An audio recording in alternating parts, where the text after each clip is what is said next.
We're here on the Axopar 37 Suntop. It's the perfect day to test what this boat is all about. We've got sun, we've got wind, and we've got 700 horsepower right here. Let's go!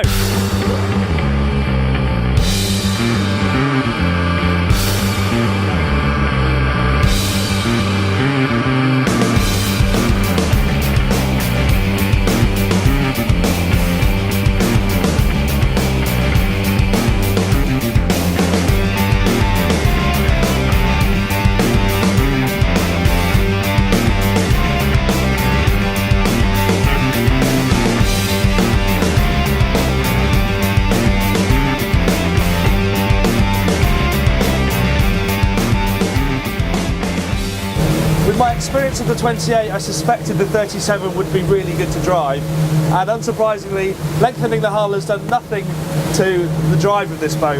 It handles the sea absolutely brilliantly, and these are big seas we've had out here today. It probably isn't coming across on the camera, but we've had some really big swells, and the 37 is in its element, skipping between the crests, landing softly as you like, and then just carrying on at anything up to 35 knots in properly serious troughs. And I mean that, it's really challenging conditions out here. And part of what makes driving it so good is the use of the twin 350 Mercuries. There's so much power on tap, torquey, nice linear delivery, instantaneous. As soon as you nudge these throttles, you get a lovely little burst of power. And of course, you can have twin 200s, top speed still 40 knots, but honestly, the 350s, they really do suit this boat down to the ground. And what's even more impressive is that sometimes on big outboard boats, you get a bit of slip in the corners, the props lose their grip. Not on this at all. You can turn as hard as you like, pretty much as fast as you like, and it just digs in, turns and heads back the other way. It's a fantastic boat to drive. So the deck design is a real trump card for the 37. There isn't an inch of space that isn't being used cleverly. Of course, you have this sunpad here below, which is that aft cabin that I mentioned, which we'll have a little look at later. But the focal point is this super sociable seating area that you have here. At the moment, it's set up in driving mode, so the table's folded and all the seats are facing forward, but you can swivel all three helm seats so they face these seats, open the table, and then you have the sort of dining area you'd expect on a sort of 60-foot flybridge boat. Really, really impressive. One change they are going to make is obviously this is a little close to your head if you're 6 foot, so they're going to drop a well into this central bit here and actually increase the ledge.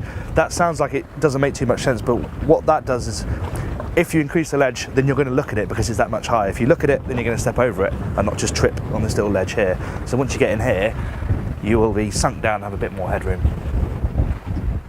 Aft on the 37, you can either have a completely open deck, a wet bar, or as this customer's chosen, you can have this natty aft cabin, very similar to the one on the smaller 28, apart from it's bigger. Berths, perfectly comfortable, somebody over 6 foot. You can sit up in bed, you can sit here, there's enough headroom. Okay, you're not going to want to spend a couple of weeks in here, but a few nights, perfectly comfortable. And there's plenty of ventilation too, because not only do you have this opening hatch, there's another hatch at the back as well. So the major difference of the 37 over the 28, of course, is that you have a cabin forward as well, so let's go and have a look at that.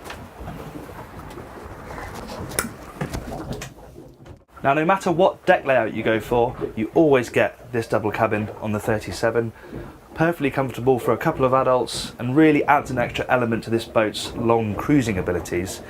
You also have some other creature comforts like a little sink here in a small galley unit, a bit of storage underneath. You also have a toilet, which is a nice touch. If you're going to be out for the day, it's great to be able to have that there. The only thing I would say about the boat with the aft cabin is that you don't have too much cooling space. There's only 2 quite small fridges on board this boat, something you don't have to worry about if you have the wet bar version. The driving position and dash design ripple with sensible Scandinavian design layout. Not only is the driving position absolutely brilliant, standard or seated, this standing position is perfect. Wheels so nice and close to you, throttles just under your hand, you're in the middle of the boat, it genuinely couldn't be better. And because you're sunk down, you're really nice and protected from this raked back windscreen as well. Covered in non-glare material, you can really easily reach both of the plotter screens. I mean, I really can't fault it. They've even fitted a nice little material holder here that you can pull away, put charts in and take home with you. And the other advantage about this version is, as I mentioned, you have this really easy to operate manual sunroof, goes all the way back, but you can get sunlight down onto the helm position if you want to. It takes a matter of seconds and it's very easy to use as well. What the 37 offers over the rest of the Axopar range is true long-term cruising and comfort, especially for a couple.